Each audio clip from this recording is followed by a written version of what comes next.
Anybody remember X Defiant? No? Me neither. Anybody remember Concord? Of course you do. Everybody remembers Concord. It burned hundreds of millions of dollars, closed down multiple studios, and then it flatlined in 14 days. And just the other day, literally the other day, Highguard got taken out back and put out of its misery after 45 days. Why does this keep happening? I'll save you the pop quiz and I'll tell you. These games had absolutely zero ambition. They were safe, they were sterile, they were corporate products designed in a boardroom out of pure greed, trying to chase a live service trend of all things that I'm pretty sure died 3 or 4 years ago. You have out of touch executives burning hundreds of millions of dollars trying to figure out not what gamers want, but how to fatten their own pockets. And then the second that it fills in their eyes, they pull the plug. They're not even sending a message like the Joker burning a giant pile of cash. They're just incompetent.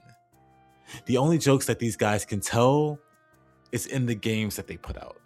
The punchline is Concord. The punchline is Highguard.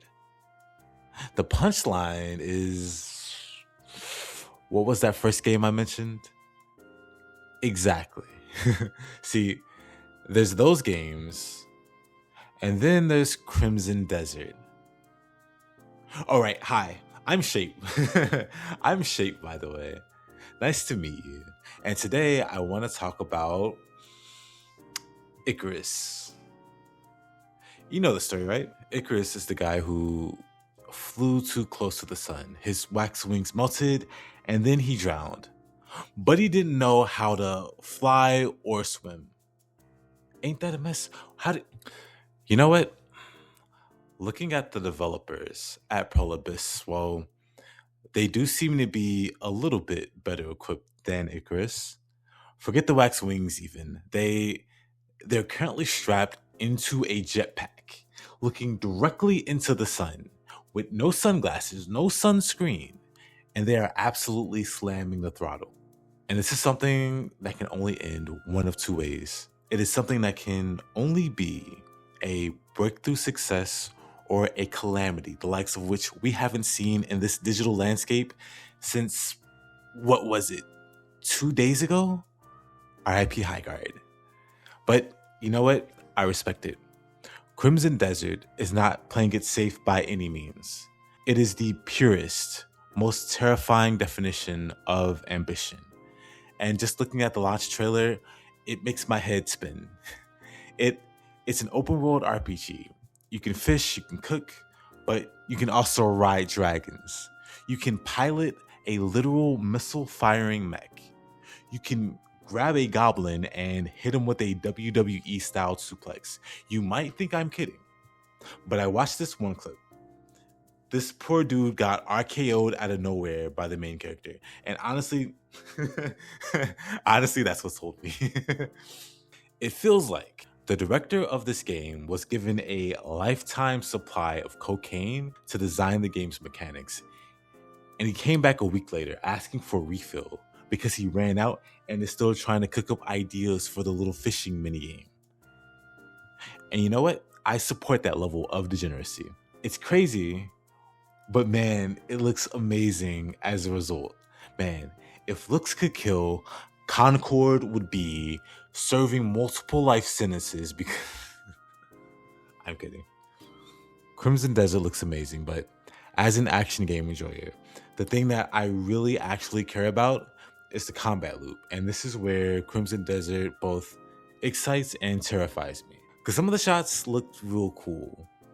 Some of them looked... I really just honestly have to play it for myself.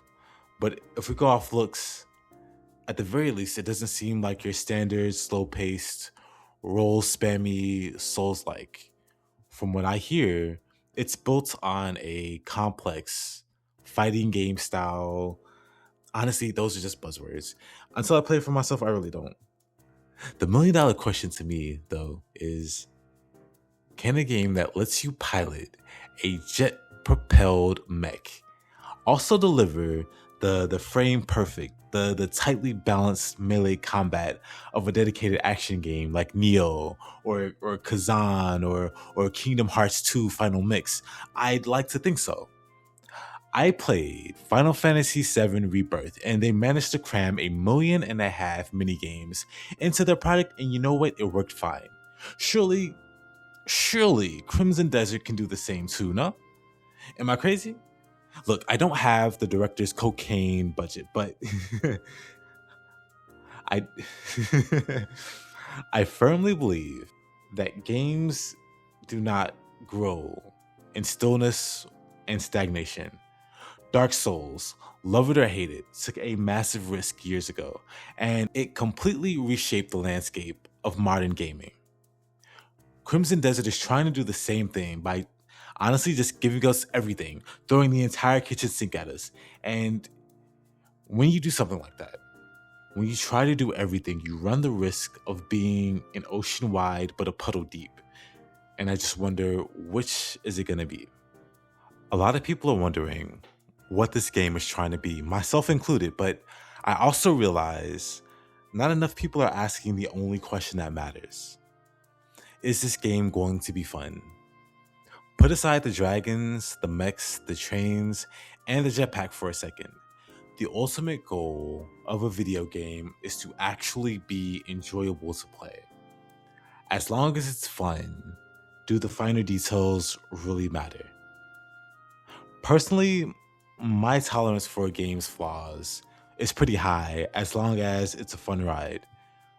As a kid, I played one of the most flawed games out there, Guns the Duel. I played that game for years. Flawed can be fun to me, but am I alone in this? Let me know in the comments. Honestly, also, I want you to place your bets in the comments. Crimson Desert launches in exactly 6 days. I'm going to be streaming it day one on Twitch and right here on YouTube, and we're going to find out if the combat holds up or if it's another Concord. But before that day comes, drop a comment and let me know. Will Crimson Desert reach new heights and write the blueprint for the next decade of gaming? Or is this Icarus flying way too close to the sun? Is it destined to collapse under the weight of its own ambition? Or something poetic like that? Whatever. I'll reply to any and all comments, even if it's just a high shape. So don't be shy. Say hi. And thanks for watching. Love you. Peace.